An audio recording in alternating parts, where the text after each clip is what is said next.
A amizade depende de reciprocidade? Qual a sua visão à luz da Bíblia sobre isso? Então, eu confesso que nunca estudei esse assunto assim com uma profundidade muito grande. Aliás, é um assunto que me interessou bastante. Eu fui dar uma olhadinha depois que recebi a pergunta em alguns detalhes. E eu percebi, por exemplo, que o livro de Provérbios, fazendo pesquisa hoje à tarde aí para responder essa pergunta, que o livro de Provérbios tem palavras diferentes para amigo. Eu não sabia disso. Então, eu encontrei no hebraico pelo menos 4 palavras diferentes que são usadas em Provérbios para amigo. E parece, e segundo alguns estudiosos isso faz algum sentido, há uma relação de profundidade entre essas palavras. Elas designam relações diferentes entre as pessoas. Então, alguns estudiosos dizem, por exemplo, que a primeira palavra, que é a palavra rea no hebraico, seria uma palavra assim usada para relações mais genéricas, mais ou menos como um sinônimo de colega para nós. Então é a palavra colega que a gente usa para se referir a qualquer tipo de relacionamento. Uma outra palavra seria a palavra shoken, que é a palavra para vizinho, aquele que mora perto, e às vezes é traduzido em Provérbios por amigo também.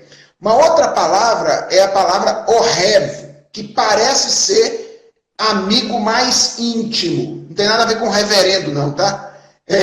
Parece ter a ver com um amigo mais íntimo. Por exemplo, olha que curioso. Aquele versículo, o que tem muitos amigos sai perdendo, mas há amigo mais chegado do que irmão. Ele usa 2 palavras hebraicas diferentes. Quando na primeira parte, aquele que tem muitos amigos é a palavra rea, que é aquela para colega. Aquele que tem muitos colegas sai perdendo. Mas existe amigo, é esse ohev, amigo mais profundo, que é mais chegado do que irmão. E tem ainda uma outra palavra que seria a mais forte de todas, que é a palavra aluf. Então, por exemplo, o provérbio lá em Provérbios 16, 28, que diz assim: o homem perverso espalha contendas e o difamador separa os maiores amigos. Maiores amigos é uma tradução dessa palavra, aluf, que seria a palavra mais forte para amizade. Então eu descobri isso e achei interessante compartilhar isso e talvez seja um ponto de partida para a gente responder essa pergunta. Então, de bate-pronto, com o pouquinho de tempo que deu para olhar, a minha tendência é dizer que toda relação de amizade depende de algum tipo de reciprocidade. Se não houver algum tipo de reciprocidade, não existe relação de amizade. Mas isso não significa que a reciprocidade precisa ser sempre no mesmo nível ou sempre no mesmo grau. Então, por exemplo, eu posso olhar para você como alguém importante e um conselheiro importante para mim e considerar, portanto, você um amigo íntimo, e isso não necessariamente obriga ou exige que você veja em mim a mesma coisa, um conselheiro e amigo com a mesma intensidade. Então, é possível haver uma relação de amizade em que a reciprocidade tem níveis diferentes, né? Então, tem que ter alguma reciprocidade, mas não necessariamente no mesmo grau ou no mesmo nível. Agora, é óbvio, esse tipo de relação de amizade mais profundo, mais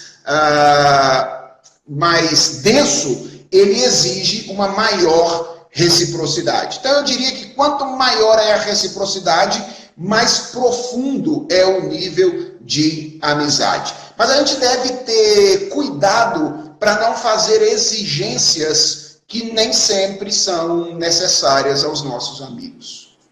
Show, muito bom. Essa das palavras aí, eu também não sabia que tinha essa diferenciação lá em Provérbios, não. Mas muito Cara, bom. o Logos ajuda um pouco, viu? Não, tem suas vantagens. É excelente logo nesse ponto. Uma outra pergunta que nós recebemos é: existe algum motivo para uma mulher se sentir humilhada por decidir ser cuidadora do lar e dos filhos e não trabalhar fora quando criticada pelo marido? Cara, essa pergunta me deixou bastante intrigado. E eu acho que o quando criticada pelo marido muda toda a resposta. Toda a resposta. Se esse negócio não tivesse aí, esse quando criticada pelo marido, eu diria, nenhuma mulher deveria se sentir humilhada, inferiorizada, por dedicar-se voluntariamente às tarefas de esposa, dona de casa e de mãe. Veja, é verdade que essas atividades elas não costumam fazer parte do ideal de satisfação feminino contemporâneo. Quando a gente pensa no ideal de satisfação feminino hoje em dia, está muito mais relacionado àquilo que a mulher faz fora de casa do que aquilo que ela faz dentro de casa. Mas nós somos cristãos, nós sabemos que o mundo jaz no maligno e nós sabemos que um dos desafios de um cristão é não permitir que a sua mente seja amoldada pelos padrões desse mundo. É o que Paulo diz, escrevendo a Romanos 12. Então, se isso não tivesse aí, esse negócio de quando criticada pelo marido, eu diria, nenhuma mulher tem que se sentir inferiorizada por essa escolha voluntária. Eu, aliás, poderia reverberar Jesus aqui e dizer que, de alguma forma, ela escolheu a melhor parte. Agora, a partir do momento em que um marido se torna crítico da sua esposa por causa disso, eu diria que é compreensível que uma mulher se sinta humilhada. Por quê?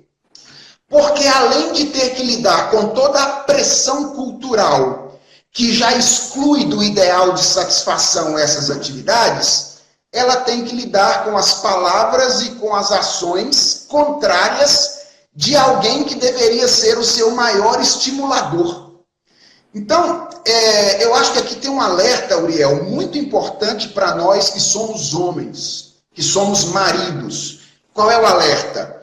O de que nós podemos ser um alívio para as nossas esposas que já são sobrecarregadas com as muitas atividades que elas têm, ou podemos ser um peso para elas a depender da maneira como nós vivemos a vida comum do lar. Então aqui tem um alerta para nós. Nenhuma mulher deveria se sentir assim.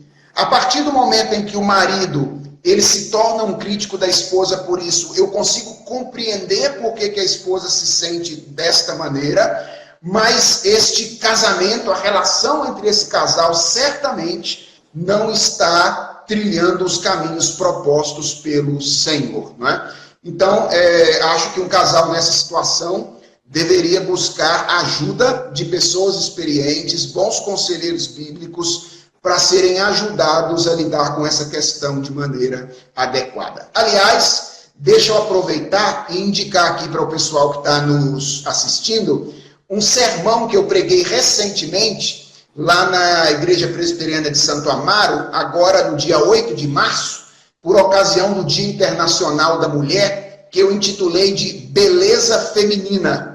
E eu pedi a alguém já para publicar nos meus perfis, eu acho que ele já deve ter publicado. Saiu às 8.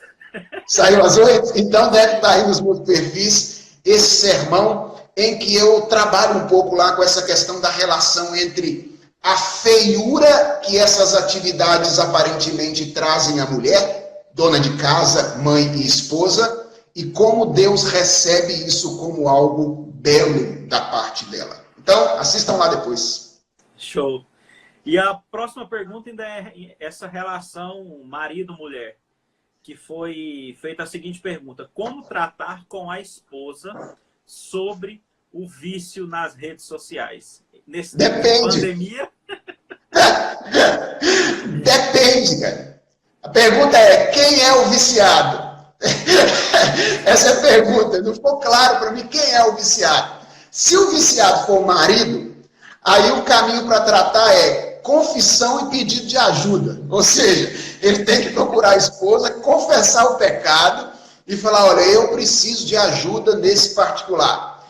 Se o viciado for esposa, aí o caminho não é tanto uma confissão, mas é um confronto amoroso com oferecimento de ajuda. Aí o marido tem que chegar para a esposa e falar: minha filha, olha, você está prejudicando aqui o nosso casamento com esse celular na mão e eu quero ajudar você a melhorar a nossa relação aqui, livrando você desse vício das redes sociais. Então, assim, eu acho, Uriel, que não é tão difícil saber o que fazer de imediato. De imediato se alguém se viu como viciado, busca ajuda, e o seu casamento é um bom lugar para isso. Se alguém percebeu o seu cônjuge como viciado, confronta amorosamente e oferece ajuda. Talvez a grande questão com a qual a gente tem que trabalhar aqui é o que fazer depois disso. Ou seja, como trabalhar para vencer de alguma forma essa questão do vício em rede social. E aí, eu quero dar aqui 4 dicas muito rápidas, para a gente lidar com essa questão do vício em redes sociais, mas eu vou trabalhar com princípios que, na verdade, servem para qualquer vício, ok? Qualquer vício. Então, eu acho que o primeiro grande passo é conhecer bem o problema. A gente chama vício em rede social. Cara, todo vício é idolatria. Todo vício é idolatria. E idolatria é sempre mais complexo do que a gente imagina. Então, assim, ninguém é viciado em rede social, propriamente. Não é? Ninguém é viciado na interface do Facebook. Ou ninguém é viciado na interface do Instagram. Eu não aguento olhar aquela interface. A gente se torna viciado por coisas que as redes sociais nos oferecem. Então pode ser desejo de ficar antenado, conhecimento, reconhecimento, desejo de obter vários cliques e compartilhamentos, influência, desejo de expandir as relações. E a gente tem que entender o que é que está na base desse nosso problema de vício de rede social. Então, acho que esse é o primeiro desafio. Conhecer bem a idolatria e nesse caso. Depois, é preciso enfrentar essa idolatria com os meios de graça que Deus oferece de maneira aplicada. Veja, se é um problema do coração, só Deus pode resolver. E como é que Deus age na nossa vida? Ele age através da palavra, dos sacramentos e da oração. Então, se alguém se viu como um viciado, por causa, por exemplo, do desejo de reconhecimento, etc., ele tem que ir para a Escritura e buscar ajuda em textos que tratam a respeito da nossa identidade diante do Senhor, de como Deus nos vê, de como é importante ser visto diante dele. Então, todas essas coisas precisam ser feitas.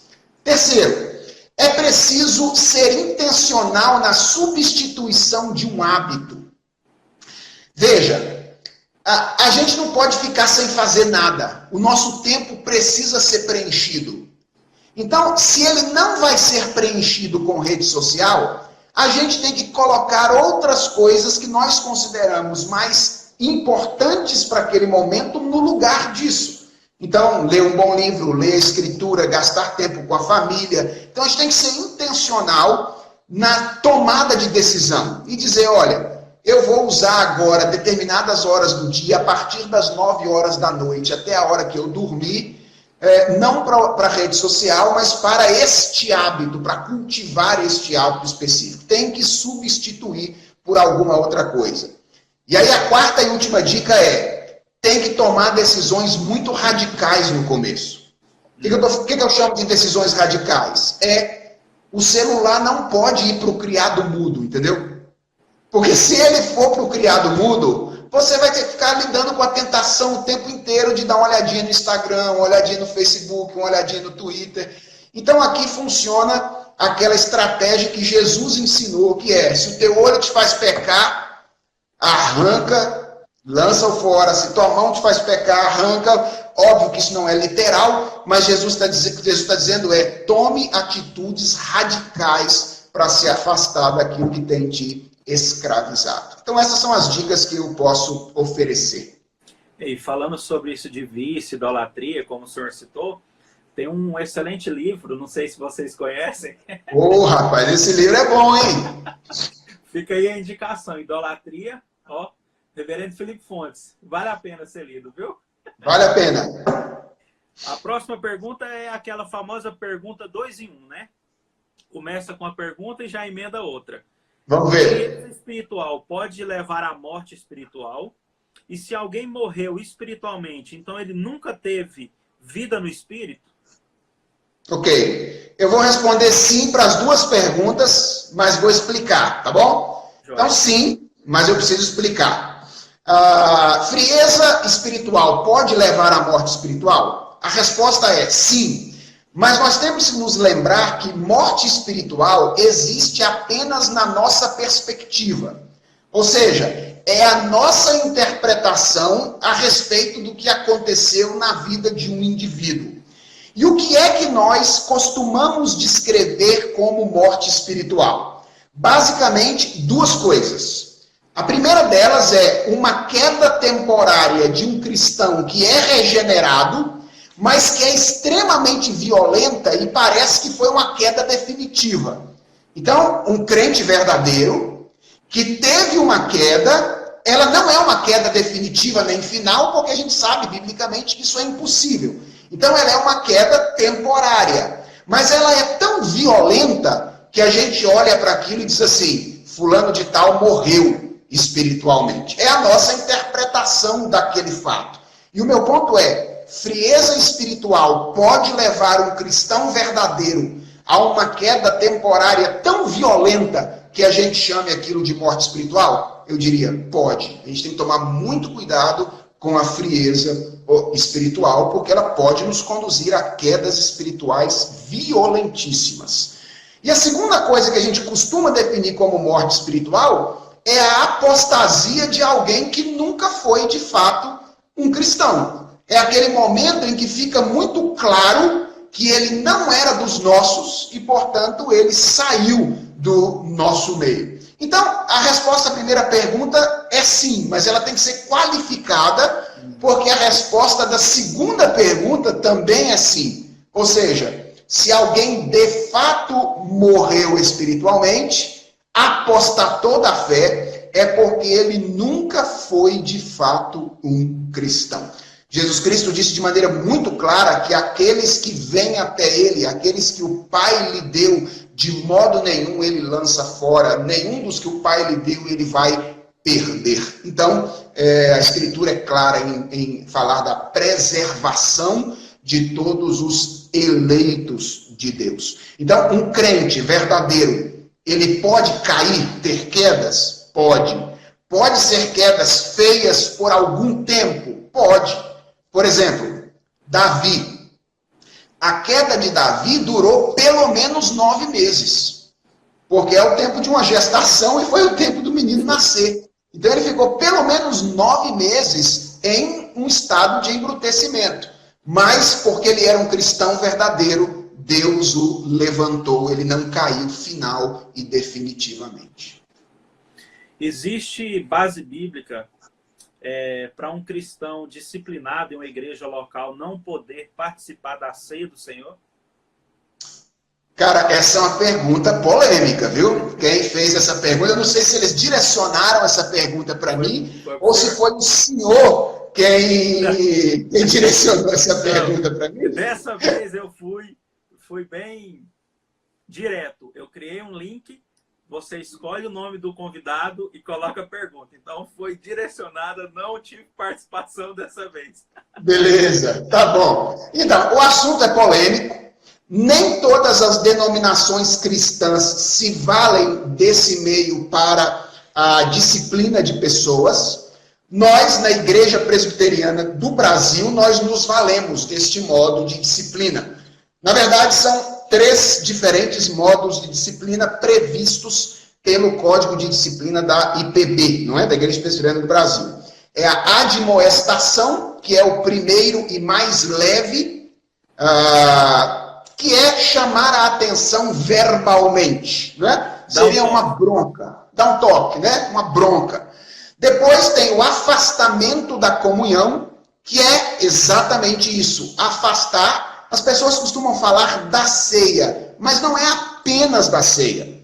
É de privilégios comunitários, não é? Como orar no culto público e assim sucessivamente. Então, esse é o segundo modelo ou modo de disciplina. E o terceiro é a exclusão, quando o indivíduo é rebelde, contumaz, não ouve a voz do pastor, dos seus pastores, então ele pode ser excluído da comunidade. Lembrando que na Igreja Presbiteriana do Brasil, nenhum pastor pode aplicar pena sozinho. Ou seja, essas penas sempre são aplicadas por um concílio. Então, no caso de uma igreja local, é o conselho, pastores e presbíteros que aplicam essa pena. Mas a pergunta é, existe base bíblica para afastar um cristão da comunhão? Creio que sim. Acho que a mais forte delas está na segunda carta de Paulo aos Tessalonicenses, capítulo 3. Então, se quem perguntou tiver aí, segunda carta de Paulo aos Tessalonicenses, capítulo 3.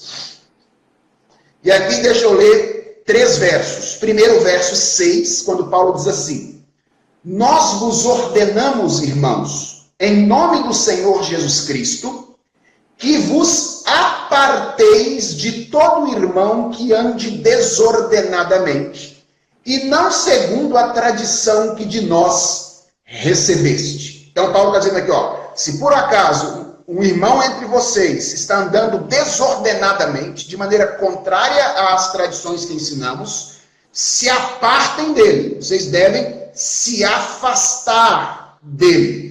E agora dá uma olhada no verso 14 e 15. Ele diz assim, porque olhando só para o 6, a gente pode pensar assim, será que Paulo já está falando aqui de exclusão? Apartar-se dele? Desconsidera, vai considerar gentil e publicano? Veja o que diz o 14 e o 15. Caso alguém não preste obediência à nossa palavra dada por essa epístola, notai-o, nem vos associeis com ele. Agora olha o objetivo. Para que fique envergonhado. Então, você se afasta dele para que ele compreenda a seriedade do pecado que ele cometeu. E olha o 15. Todavia, não o considereis por inimigo, mas adverti-o como irmão. Então, o que Paulo está dizendo aqui? Que existe um modo de disciplina que consiste em considerar temporariamente um irmão nosso como alguém fora do corpo, né? Considerar temporariamente, para que ele possa refletir na seriedade daquilo que ele fez, se arrepender e ser reintegrado à comunhão da fé. Como a ceia é aquele ato simbólico mais significativo da comunhão cristã, eu entendo que nesses casos específicos que Paulo está mencionando aqui, afastar da ceia é algo correto, é algo necessário. Então, acho que há base bíblica para agir desta maneira. Lembrando, qual é o objetivo? O objetivo é sempre promover o arrependimento na pessoa que cometeu a falta ou o pecado. Era isso que eu ia falar, né? Quando nós falamos de disciplina, de advertência, de algo assim na igreja, o que a gente tem que lembrar é para que haja reflexão, para que haja arrependimento, para que as peças do corpo de Cristo caminhem de forma melhores, não porque não se afasta, não se adverte ninguém por maldade ou por qualquer outro tipo de palavra que possa caber aqui, mas pelo contrário, é para que aquela parte que teve o seu problema reflita, mude e continue caminhando com os membros do corpo de Cristo local. É verdade. É sempre lembrar que o objetivo não é disciplinar para você não ir na igreja e ficar lá 6 meses, 1 ano, o tempo que foi em casa, depois você volta como se nada aconteceu. Não, você pense todo o problema e volte a caminhar diferente, né? É isso aí. Uma pergunta bem interessante que nós recebemos é, e quando eu falo bem interessante, já assusta, né? Por que manter amizades que não são do meio cristão gera tanta problema ou tanta polêmica com os amigos da igreja? será que isso não é uma forma de evangelismo? Sempre tem uma justificativa já, né? Emendado na pergunta. Pois é. Rapaz, sabe que eu tenho dificuldade de responder essa pergunta? Eu tenho alguma dificuldade. E eu vou dizer por quê. É porque eu nunca pensei nisso com profundidade. E eu acho que eu nunca pensei nisso com profundidade porque eu não experimentei isso na minha vida. Assim, ao longo da minha vida de igreja, em geral, eu tive as minhas amizades mais sólidas e mais saudáveis dentro do corpo de Cristo. Então, isso sempre foi muito natural para mim, experimentar amizades dentro do corpo de Cristo. E mesmo quando eu tive algumas relações de amizade menos íntimas fora do corpo de Cristo, eu não me lembro exatamente dos meus irmãos ficarem pegando no meu pé por causa dessas amizades. Então, eu não sei exatamente se eu estou pronto para responder essa pergunta. Mas eu vejo duas possibilidades. Uma boa e uma ruim, né? Qual é a ruim? A ruim é o povo estar com ciúme, né? De repente o cara é tão bonitão, né? A moça é tão bonitona que o pessoal fica com ciúme dele e está arrumando amigo fora da igreja. Essa é uma possibilidade que eu acho que é ruim. A boa, que eu acho que é a melhor, e acho que quem fez a pergunta deveria trabalhar com essa segunda possibilidade, é a dos irmãos estarem preocupados com ele. Preocupados por quê? Preocupados porque vínculos de amizade muito profundos frequentemente se tornam caminhos de apostasia.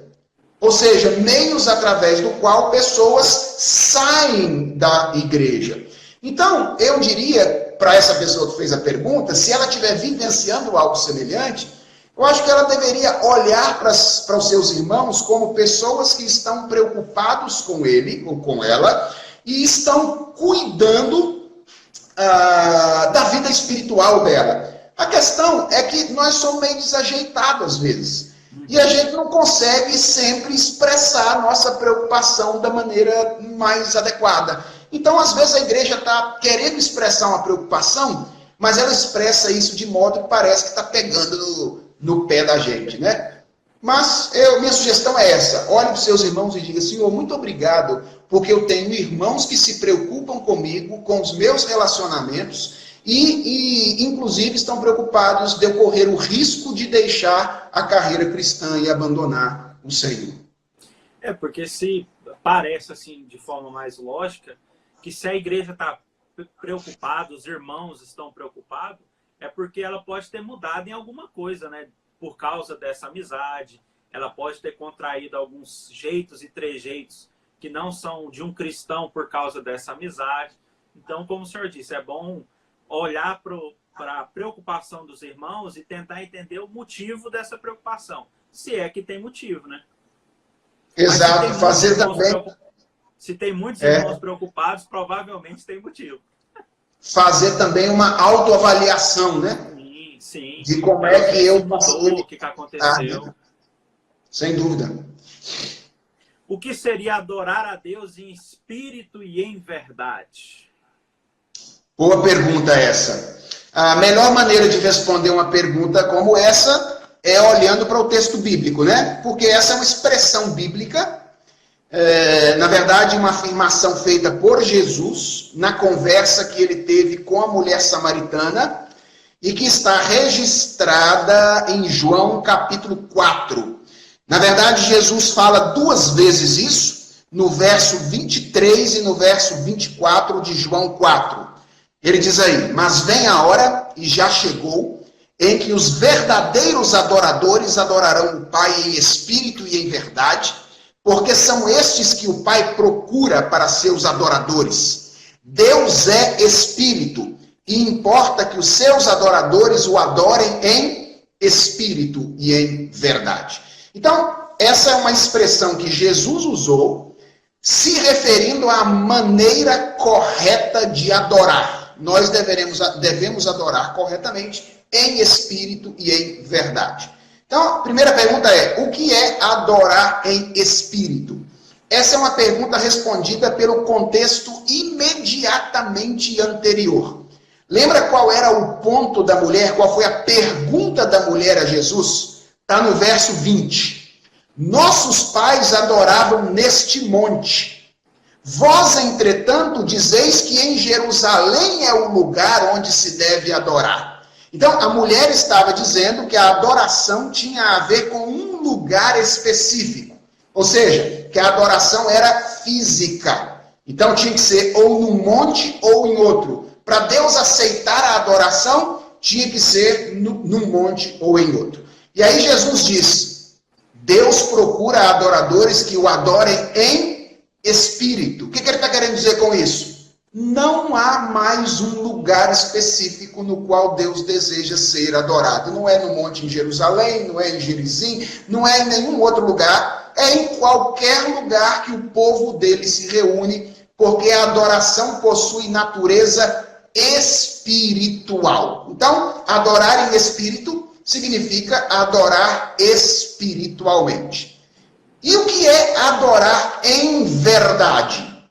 Bem, essa é uma questão um pouquinho mais complicada. Ela não está no contexto imediatamente anterior, mas se a gente voltar para o capítulo 1 de João, mais especificamente para os versos 15 a 18, a gente descobre isso. Principalmente os versos 17 e 18. Olha o que eles dizem. Porque a lei foi dada por intermédio de Moisés, a graça e a verdade vieram por meio de Jesus Cristo. Ninguém jamais viu a Deus. O Deus unigênito que está no seio do Pai é quem o revelou. Então veja, aqui no verso 17, João faz um contraste entre lei de Moisés, a lei que veio por intermédio de Moisés, e a graça e a verdade que vieram por meio de Jesus Cristo.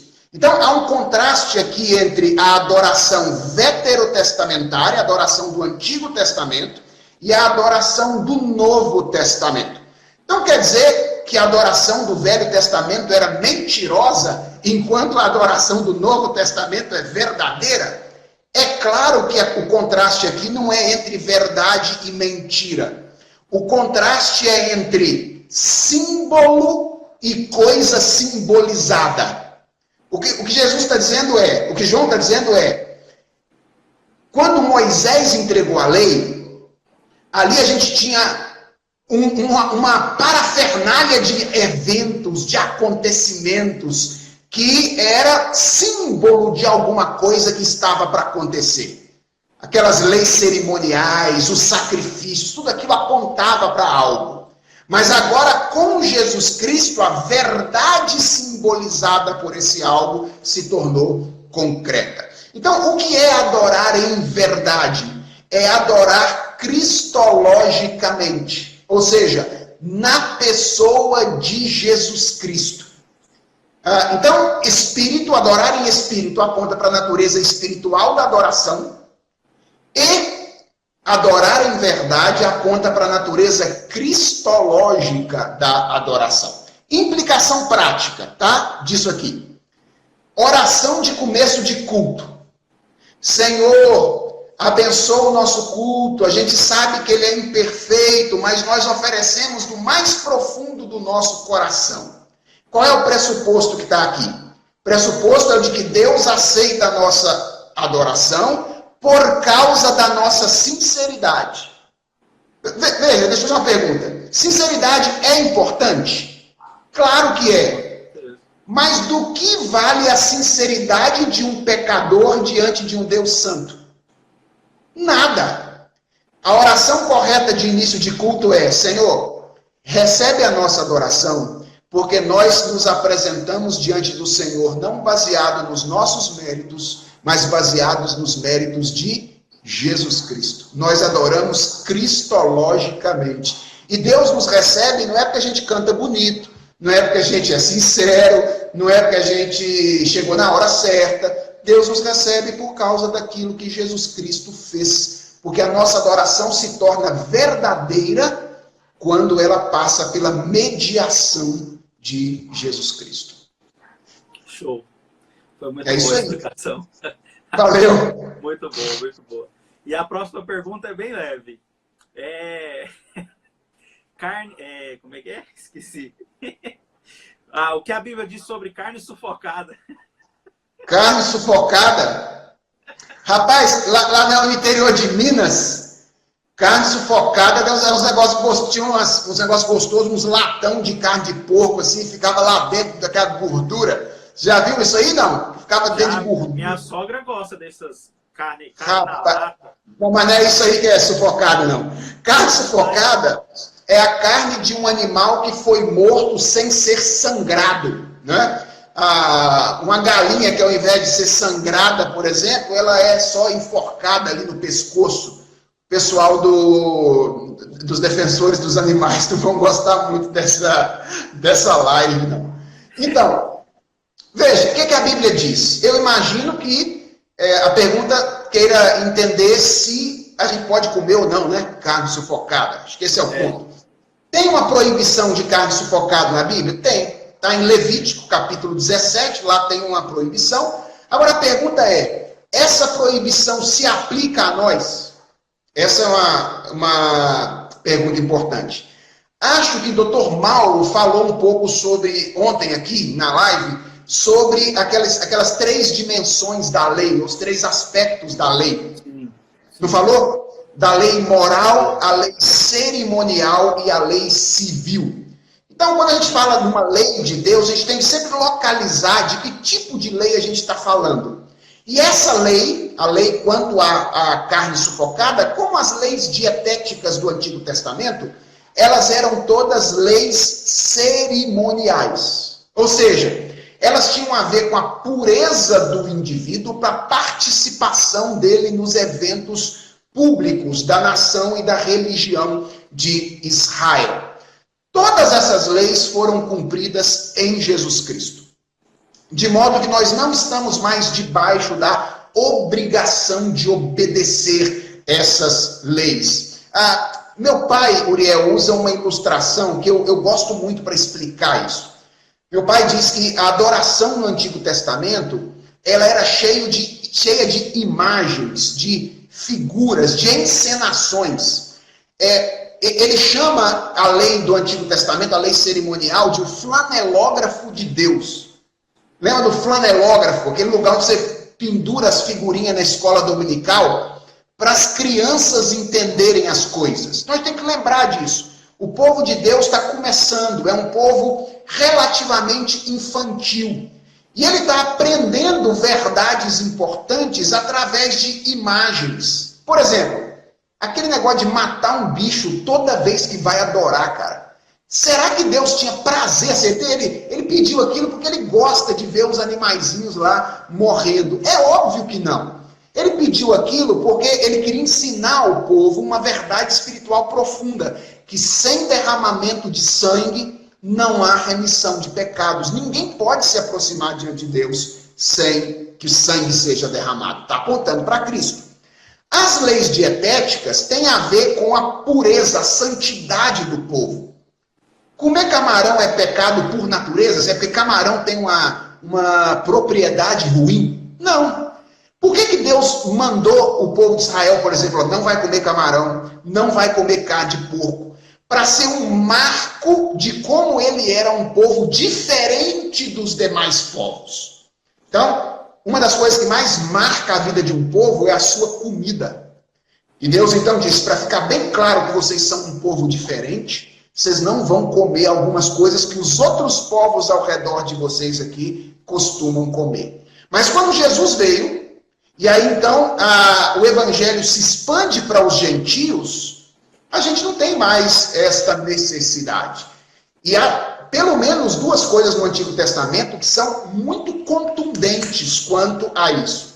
A primeira é a visão de Pedro, lembra? Na casa de Cornélio.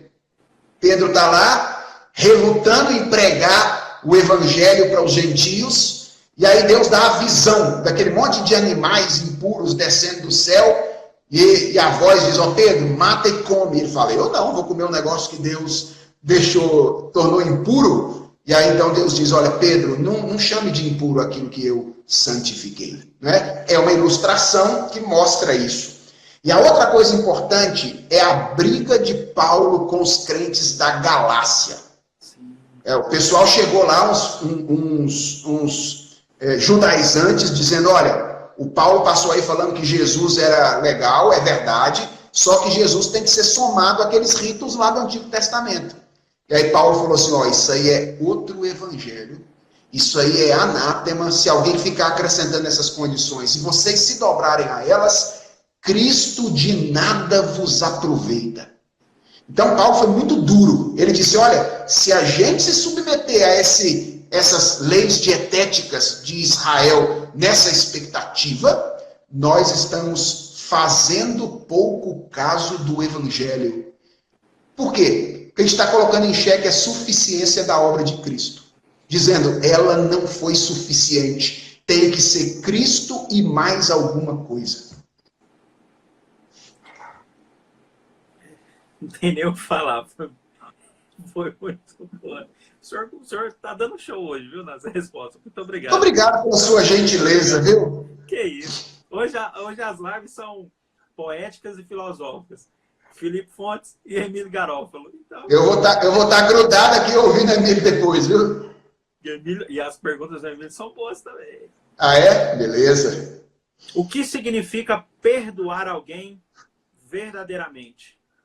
O que significa perdoar alguém? Então, a explicação mais comum, acho que isso é bem comum na igreja brasileira, é a explicação de que perdoar é esquecer. A maioria das pessoas diz isso, né? Perdoar é esquecer. E existe uma base bíblica bem forte para essa definição, que é um texto de Isaías, capítulo 43, verso 25, quando Deus diz que Ele é aquele que apaga as nossas transgressões e delas não se lembra mais.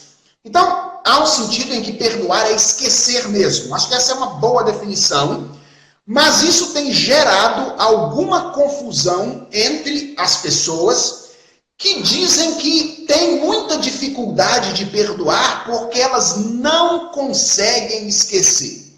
Então, a pergunta é, perdoar pode ser definido como esquecer corretamente? Pode. Mas a pergunta é, o que significa esquecer nessa passagem de Isaías 43, 25?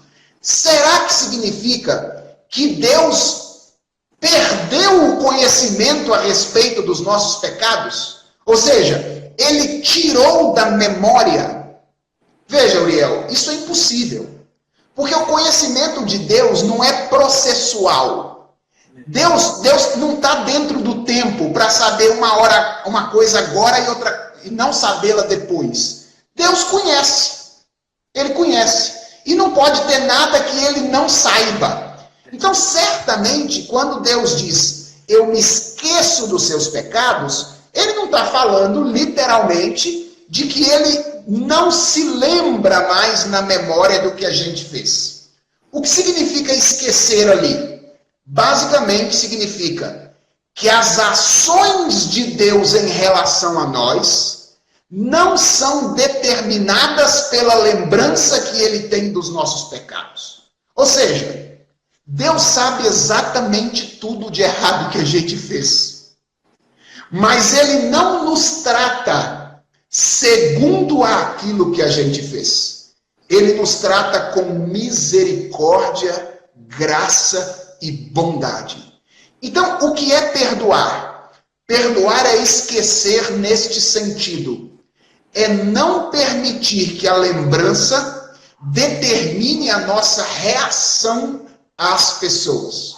Veja, você só vai esquecer o que alguém fez contra você se você tiver uma amnésia. Ok? Só vai esquecer se tiver uma amnésia. Agora, o que é perdoar? Perdoar é quando eu encontro o Uriel que fez algo contra mim e eu lembro, aquilo vem à memória. E a vontade na hora é dar um supapo no focinho do Uriel, né? É dar um supapo nele. Mas eu trabalho no meu coração e eu digo, Deus poderia fazer isso comigo também, mas não é assim que Deus me trata. Então eu não posso tratar desta maneira o meu irmão que pecou contra mim. Então é esquecer, no sentido de não permitir que a lembrança determine a nossa relação com o outro. Muito bom, gostei do exemplo.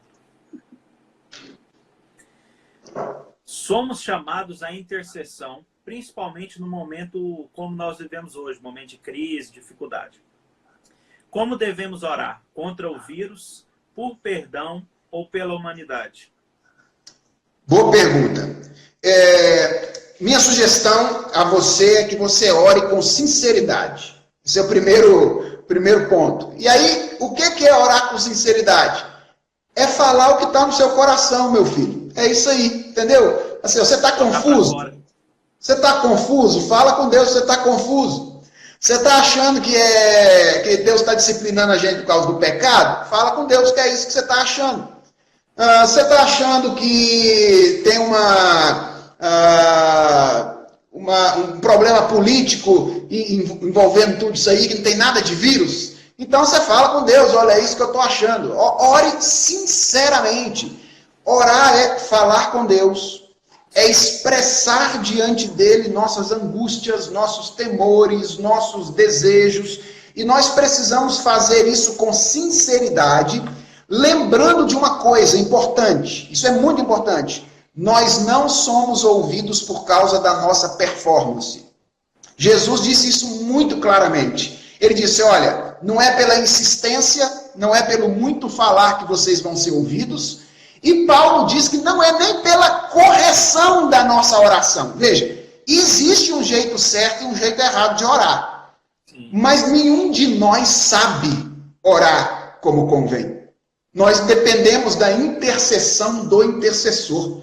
Então, minha dica é, seja sincero diante do Senhor, fale com Deus aquilo que você está pensando, e no final, ore a oração do Salmo 139. Diz assim, vê se há em mim algum caminho mau e guia-me pelo caminho eterno. Senhor, isso é o que eu estou pensando. Ó. Agora, se estiver certo, o Senhor abençoa aí. Se estiver errado, o Senhor corrige isso no meu coração. Veja, isso significa que a gente pode orar de qualquer jeito? Não significa. A Bíblia dá vários princípios para a gente orar. E eu vou citar rápido 3, porque eu acho que a nossa live deve estar acabando. Então, Primeiro princípio, ore teocentricamente, interessados na glória de Deus e não no nosso conforto. Nosso problema é que a gente às vezes está mais preocupado com o nosso conforto do que com a glória de Deus. Então a Bíblia diz que a gente tem que orar teocentricamente. Segundo, ore confiantemente.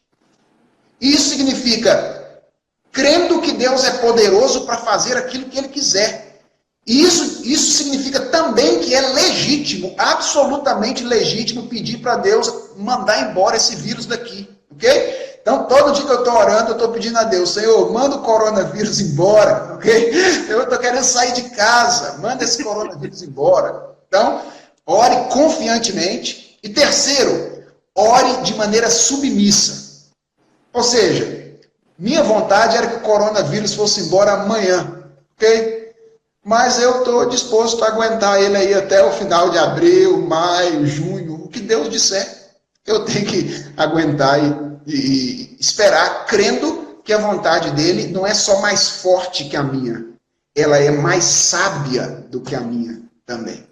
Né? Então tem uma citação do Paul Tripp, se não me engano, que eu gosto muito.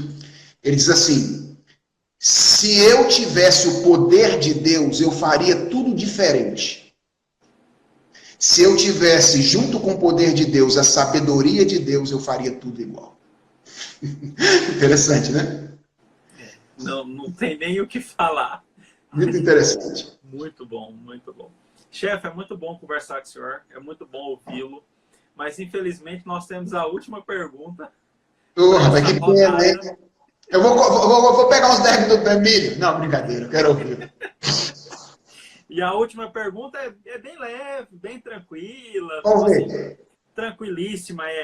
Como fazer críticas políticas em pecar? Essa aí foi você que fez mesmo. Essa aí não foi outra pessoa, não. Eu não acredito que foi outra pessoa, não. Bem, eu vou... Quanto tempo a gente tem ainda aí? Tá acabando, tem né? 4 minutos. Não, então eu vou correr. Ó, eu vou considerar que a gente está falando aqui de crítica apenas no aspecto negativo, tá? Então, assim, a gente está falando de...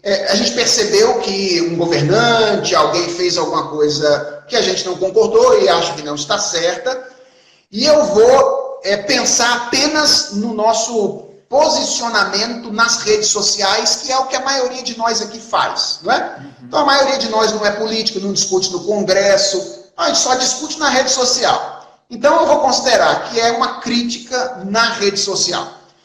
Então, eu vou definir aqui o nosso desafio em 3 grandes tópicos, tá bom? Para fazer críticas políticas sem pecar. 3 grandes tópicos. Primeiro, nós temos o desafio de ser justos. Esse é o primeiro desafio, ser justo. O que é ser justo? É garantir que a crítica seja precedente ou procedente. Garantir que, de fato, houve uma quebra de um princípio por parte de alguém. E aí, Uriel, acho que o grande desafio nosso, para que a gente consiga ser justo, é não estar religiosamente comprometido com ideologia política nenhuma. Porque se a gente tiver, tudo aquilo que o nosso candidato fizer, a gente vai ficar louvando e soltando foguete, e tudo aquilo que os candidatos contrários a nós fizerem, nós vamos criticar e sair dando tiro neles. Ou seja, um cristão precisa ser justo, honesto nas críticas.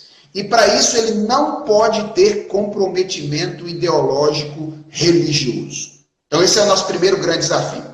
Segundo, é sermos misericordiosos. Esse é o segundo desafio, além de justos. E o que eu estou chamando de misericordioso aqui? É fazer crítica proporcionalmente. Medir a reação exigida por cada uma das faltas que são cometidas. Sabe qual é a minha sensação?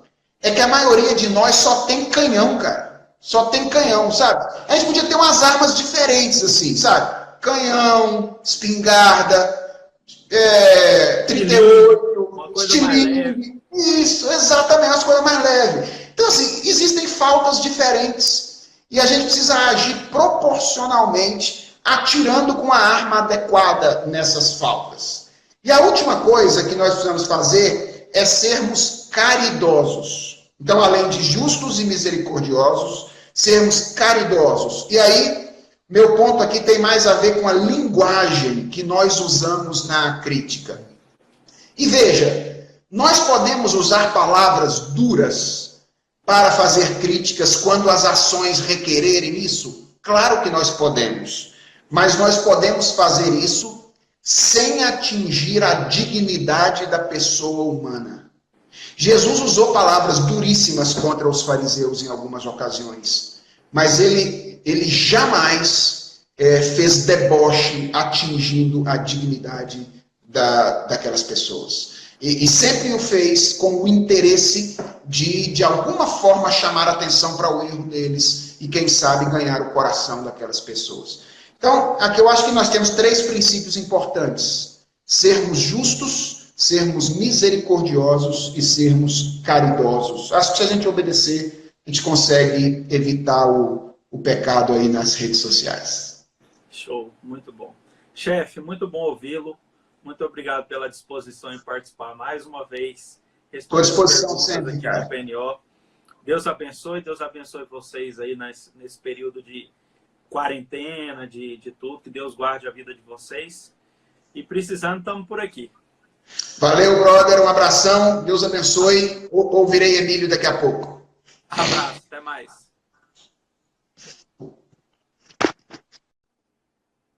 Pessoal, só um aviso, às 9h ou 9h01, Emílio Garofalo Neto, aqui respondendo as perguntas que foram enviadas para ele.